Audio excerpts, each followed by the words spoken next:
Okay, so let's talk about the last two Payday 3 developer blog posts. As I said at the end of the last video, it didn't feel quite right to talk about the Adaptive Armour in that video, and so here we are. Confirmed back in January to be in the early stages of development, the new Adaptive Armour system should be making its way into the game in the next update. At least that's what Mio was saying during the AMA a couple of weeks ago. The blog post outlines the initial intention of Payday 3's armour system as a resource that can regenerate but eventually runs out, plainly stating that it works the same as health, which I can understand but don't necessarily agree with the philosophy behind. It then describes Payday 2's armour in comparison to Payday 3's as more of a shield, as it regenerates to full regardless, which firstly, I think better suits the gameplay loop of Payday, and secondly, fails to acknowledge what made the Payday 2 armor system superior to Payday 3's in the first place, which, if you ask me, was the ability to leverage armor using certain perk decks, and equally the option not to. You see, Payday 2's armor could be as simple or as complicated as you wanted.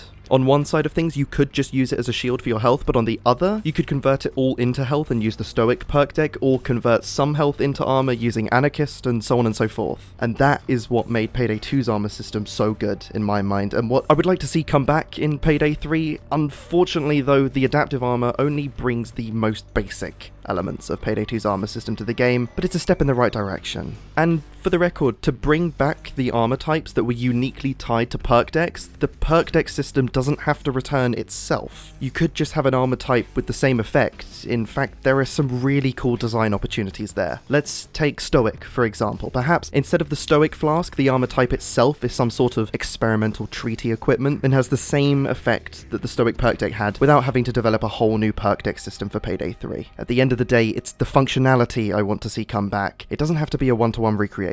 But going back to the blog post, the four main issues with the armor system that have been identified are that the permanent damage feels punishing and leads to some stressful micromanagement, that the ways to restore armor are currently very limited, that some heists, due to their length, are simply easier to complete by bringing as much armor as possible and powering through the damage, and that it doesn't feel like there's a good enough variety of playstyles for surviving a loud heist, which I think are all fair criticisms. Mio goes on to explain that while they're addressing these issues, they aren't planning on just overhauling the armor system to be like Payday 2's, as the current system is so interwoven with the game as a whole. But that doesn't mean it will never happen. For now though, Adaptive Armour is the bridge between Payday 2 and Payday 3's armour systems, so let's take a look at its stats. It has 2 chunks that need 4.5 seconds to regenerate, it has 2 max downs, despite the in-game footage on the blog and the January presentation saying it will have 3. It has a 5% damage reduction, where regular armour has a 25% damage reduction, so quite a disparity there. It also has a light speed penalty, so the same as the light armour. And obviously its main benefit is that it takes no trauma damage. And it turns out that it will have a different HUD colour as well, which everyone will see, so you'll be able to tell who's running the Adaptive Armour or the light armour by looking at the different colours. Otherwise, if you saw 2 armour chunks on another player's health bar, it would be difficult to tell the difference. We also get a preview of what the armour looks like, as well as how the armour stats will be presented in the menus going forward. I'm hoping that these numbers automatically adjust in the menus if we have skills that affect them, but I honestly think that's wishful thinking. Mio closes off the blog by reminding us that the clean slate skill is still coming, allowing us to use the armor repair kits to restore 1 chunk of armor if we have none. But more importantly, mentioning that they're open to hybrid armor types, where some chunks are standard and others are adaptive, which I think sounds pretty cool.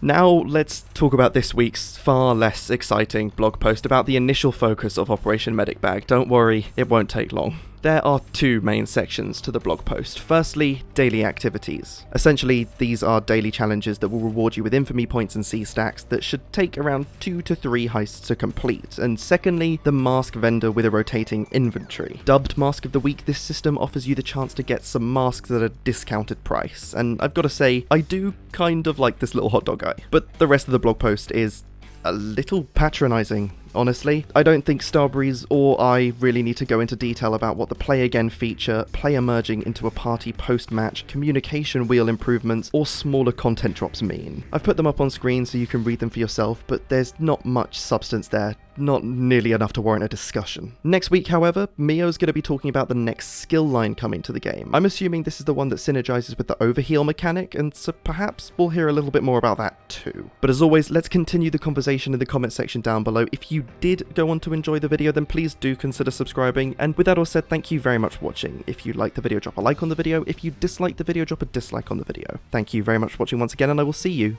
in the next video.